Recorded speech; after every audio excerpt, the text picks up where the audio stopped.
tous, c'est Vincent pour la chaîne de Presse Citron et aujourd'hui je vous présente enfin mon test du Samsung Galaxy S20. Alors Samsung a décidé cette année de revoir sa gamme S. L'année dernière j'avais beaucoup apprécié le tout petit S10e à part sa batterie. Et cette année en fait ils sont partis sur des gros modèles, donc le S20 qui reste un modèle de taille assez standard, le S20 Plus et ce S20 Ultra qui est un téléphone gigantesque avec un écran de 6,9 pouces. Je passe directement sur les caractéristiques techniques qui sont ultra puissantes. On a 12 Go de RAM, il y a 128 Go de stockage. Vous pouvez l'étendre avec une micro SD. Le socle qui fait tourner ce S20 Ultra, c'est l'Exynos 990 en Europe. On n'a pas le droit au Snapdragon 865. Il est couplé avec, pour la partie graphique, une puce Mali G77. Il y a bien sûr la double SIM et la compatibilité 5G. Petit tips, désactivez-la tout de suite. Il n'y a pas d'opérateur en France pour l'instant qui propose de forfait 5G. Ça sert à rien que le téléphone aille essayer de capter les antennes. Donc vous gagnerez un petit peu en autonomie aussi. Le prix aussi est ultra. Samsung vend ce S20 Ultra à 1359 €. C'est le prix public. On sait que chez Samsung, ça a tendance à baisser. Mais jamais ils n'ont sorti un téléphone avec un prix aussi cher en dehors de leur pliable jusqu'à maintenant.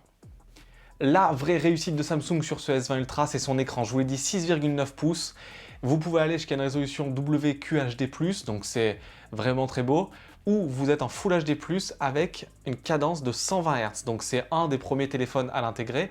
Dans les faits, quand vous l'utilisez, moi j'utilise tout le temps en Full HD+, avec le 120 Hz, c'est ultra fluide. Beaucoup disent qu'il faut être un spécialiste pour le voir, mais en fait à l'œil nu on le voit vraiment, c'est la même sensation que sur les iPad Pro. Et c'est vraiment un bonheur d'utiliser en 120 Hz au quotidien, de regarder des films, de jouer à des jeux, de regarder YouTube, de naviguer sur le web, de naviguer entre les applications.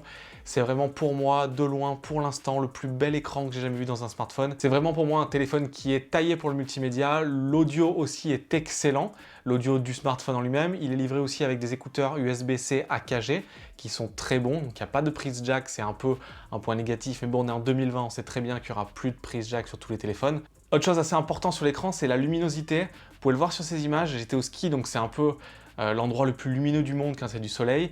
Et même dans ces conditions-là, je voyais très bien l'écran. C'est vraiment très impressionnant et Samsung a fait des vrais efforts. Après, il y a le design. Le design, il est à la fois très beau à l'avant, mais aussi très lambda, voire pas beau à l'arrière. Lambda au niveau des couleurs, on a le choix entre gris et noir. Je préfère le modèle gris pour ma part. Et quel que soit le modèle, c'est un vrai aimant à trace de doigt, mais ça on a plutôt l'habitude. Et de toute façon, dans un téléphone à ce prix-là, on va mettre une coque. Le capteur photo dépasse beaucoup trop. C'est le capteur photo le plus large que j'ai jamais vu. Je le trouve très gros, c'est normal. C'est à cause de la technologie intégrée pour le zoom. Et je me demande si en fait on pouvait pas avoir un téléphone un poil plus épais pour gagner un peu plus de batterie à l'intérieur, même s'il y a 5000 mAh.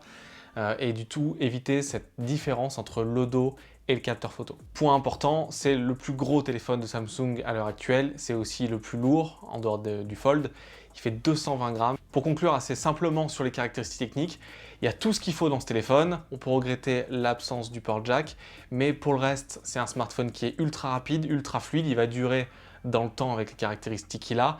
Le bémol, c'est qu'on n'a pas le droit au Snapdragon 865 en France. Je passe très rapidement sur la surcouche, on est sur One UI 2.0 et Android 10. One UI, c'est vraiment une super expérience sur Android. C'est à la fois très simple et aussi très complexe. Vous pouvez pousser les réglages avec les routines de Bixby, avec plein de petits réglages de partout. Mais c'est une interface très épurée. Moi, c'est une de mes préférées. Je vous invite à aller voir le test du S10 Plus que je vous mets ici, ou là, je sais jamais, pour que vous voyez un peu plus de description de One UI. Il n'y a pas grand-chose qui a changé. Ce qui est bien avec cette version-là, c'est que les gestes sont très bien intégrés et le mode nuit est parfaitement intégré, que ce soit dans le système ou les applications qui sont compatibles. Et vraiment, One UI, c'est vraiment une super expérience au quotidien. On en arrive au point crucial de ce S20 Ultra, c'est aussi le principal argument marketing, c'est aussi la principale différence avec les S20 et L20 Plus, c'est la combinaison de 4 capteurs à l'arrière. On a un capteur principal de 108 mégapixels qui ouvre à 1.8, un ultra grand angle de 12 mégapixels qui ouvre à 2.2, un téléobjectif de 48 mégapixels qui ouvre à 3.5 et un capteur TOF qui permet entre autres d'améliorer le mode portrait. Le capteur de 108 mégapixels, c'est pas le premier téléphone qui le propose, pour moi c'est celui qui les réalise le mieux parce que je l'avais testé sur le Mi Note 10 de Xiaomi. C'était hyper difficile, comme le processeur n'était pas assez puissant, de prendre des photos rapidement. Par défaut, ce capteur-là prend des photos de 12 mégapixels. En fait, il utilise une technique qui s'appelle le pixel binding. Donc, il va combiner 9 pixels pour en créer un. Il va absorber plus de lumière, ce qui va permettre plus de détails au niveau des lumières et surtout des photos moins lourdes parce que les photos de 108 mégapixels sont assez lourdes sur ce S20 Ultra. Dans les deux cas, le capteur prend d'excellents clichés. On sait que Samsung a tendance à sursaturer un peu ses images, mais moi j'aime bien, je trouve que c'est hyper facilement partageable. J'ai par contre très rapidement désactivé le 108 mégapixels parce que même s'il est rapide, il y a un tout petit lag, et donc il y a eu une mise à jour sur le téléphone, mais il y a quand même ce petit lag, il faut en avoir conscience. Le zoom, c'est un argument marketing, mais c'est complètement dingue. Ça fait 2 semaines que je joue avec, donc en fait, quand vous prenez l'application photo, vous avez d'un côté l'ultra grand angle, ensuite un deuxième bouton pour être avec le capteur principal, un troisième bouton qui active le zoom, et après dans le zoom, vous avez le choix de zoomer à la main ou de passer en x4, x10, x30 et x100. Donc le x100 ne prend pas des belles photos, par contre, il permet de voir des trucs qui sont hyper loin et la prouesse technique est vraiment là. Je trouve moi que les x10 et x30 sont ultra exploitables. Je vous mets plusieurs clichés là. Et en fait, ça fait vivre des situations d'une façon complètement différente. J'ai pu le faire dans un stade de foot par exemple. Ça permet d'avoir une palette ultra large. Et pour moi, la combinaison de ces 3 capteurs au niveau de Samsung, même si tout n'est pas parfait, je trouve que c'est vraiment à l'heure actuelle la plus complète du marché. Vous ne pourrez pas rater de photos, sauf si vraiment vous bougez énormément. Le mode nuit, c'est encore amélioré. C'est pas le meilleur du marché, mais il est maintenant juste derrière le Pixel 4 et le Mate 30 Pro pour moi.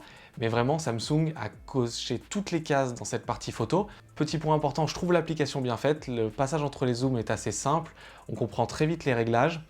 Et vraiment, c'est une belle réussite. Il y a un nouveau mode qui s'appelle le single take. Alors, il est pensé pour les réseaux sociaux. En fait, vous allez prendre un cliché, vous n'allez pas bouger pendant quelques secondes, et il va prendre plusieurs scènes, donc avec des effets sur les photos, avec des espèces de petits gifs en avant et en arrière, avec des images animées, des panoramas dans certains cas. C'est bien quand vous êtes dans un environnement où vous voulez capter un peu l'ambiance, l'environnement. Par contre, je ne l'ai pas trop utilisé en dehors du test, j'ai pas eu ce réflexe en fait. Point très important pour moi aussi, c'est la vidéo. Samsung a aussi beaucoup communiqué. En fait, la communication était avant tout sur le capteur de 108 mégapixels, le zoom x100 et la vidéo en 8K à 30 images secondes.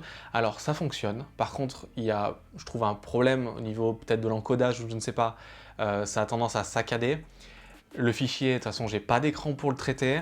Voilà, ça marche, c'est bien parce qu'il montre que technologiquement c'est utile. Moi, ce que je préfère sur ce S20 Ultra, c'est la 4K à 60 images secondes. Je la trouve excellente. Dans tous les modes, la stabilisation marche très bien. Et je me suis retrouvé à beaucoup l'utiliser pendant ces 2 semaines de test. Et c'est vrai que quand j'ai pas mon A7 III avec moi, là, j'ai pas de problème de prendre des vidéos avec mon smartphone. C'est stable, c'est bien défini. On profite aussi du zoom. Et je trouve que c'est une vraie réussite de Samsung. Ils parlent à tout le monde de 8K. Moi, ce que je trouve exceptionnel, c'est la façon dont ils traitent leur 4K à 60 images secondes. C'est aussi le cas pour le capteur selfie à l'avant. Je parle vite fait du capteur selfie. Vous savez que je ne suis pas un grand utilisateur. Il fait 40 mégapixels et il a une super définition. Je trouve qu'il marche très bien. Le mode portrait est bien. Voilà, si vous adorez faire des selfies, c'est un très bon téléphone pour ça. Jusqu'à ce point que je vais aborder maintenant, je suis ultra conquis par le S20 Ultra. Il est puissant. Il a tout ce qu'il faut au niveau photo. Il a une super surcouche. Et l'expérience, la combinaison de tout ça fait une expérience hyper bonne. Samsung a beaucoup insisté d'ailleurs plus sur les expériences que sur les caractéristiques. Et c'est vraiment pour moi un téléphone qui est presque parfait.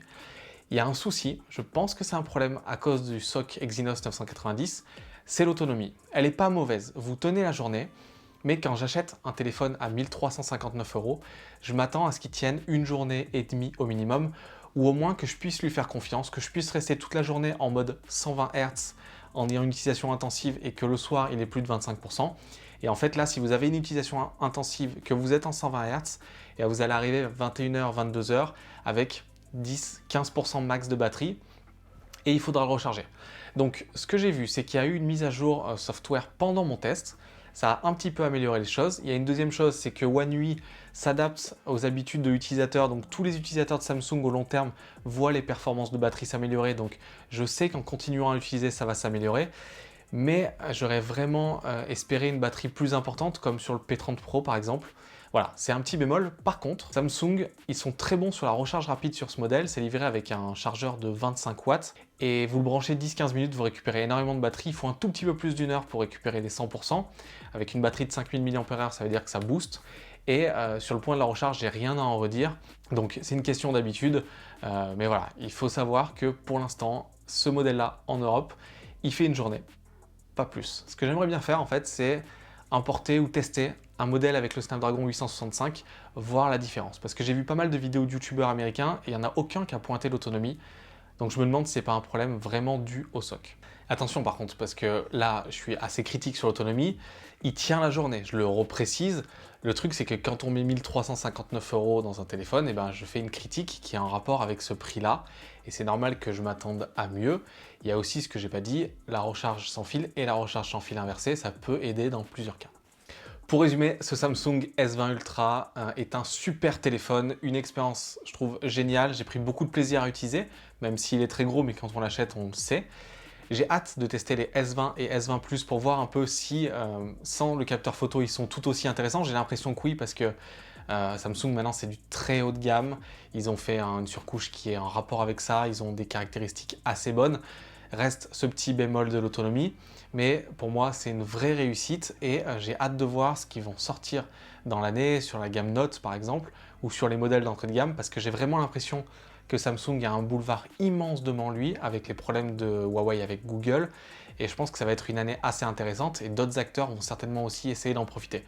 En tout cas, si vous pouvez vous déplacer en magasin, allez au moins regarder cet écran, c'est juste exceptionnel. Voilà, donc ça va être une grosse année pour les smartphones. Pour l'instant, pour moi, c'est le meilleur smartphone qu'il y ait en 2020, c'est normal, c'est un des premiers haut de gamme qui soit sorti. Il va y avoir les réponses dans l'ordre de Xiaomi, il y a eu la réponse d'Oppo, j'ai hâte aussi de le tester. Il va y avoir aussi le nouveau OnePlus et Huawei avec son P40 Pro. On va voir ce que ça va donner juste avec App Gallery. Je vous remercie d'avoir aidé ce test du Samsung Galaxy S20 Ultra sur la chaîne YouTube de Presse Citron. Si vous l'avez aimé, comme d'habitude, n'hésitez pas à interagir dans les commentaires, à me poser des questions. Je l'ai eu pendant environ 15 jours, donc je sais à peu près tout ce qu'il faut savoir sur ce téléphone, donc je peux peut-être vous aider si vous vous demandez s'il faut l'acheter ou pas. Si vous n'êtes pas abonné, n'hésitez pas à vous abonner, à appuyer sur la petite cloche. Plus on est de fous, plus on rit. Et moi, je donne rendez-vous dans une prochaine vidéo pour un nouveau test d'un produit high-tech sur la chaîne YouTube de Presse Citron. À bientôt.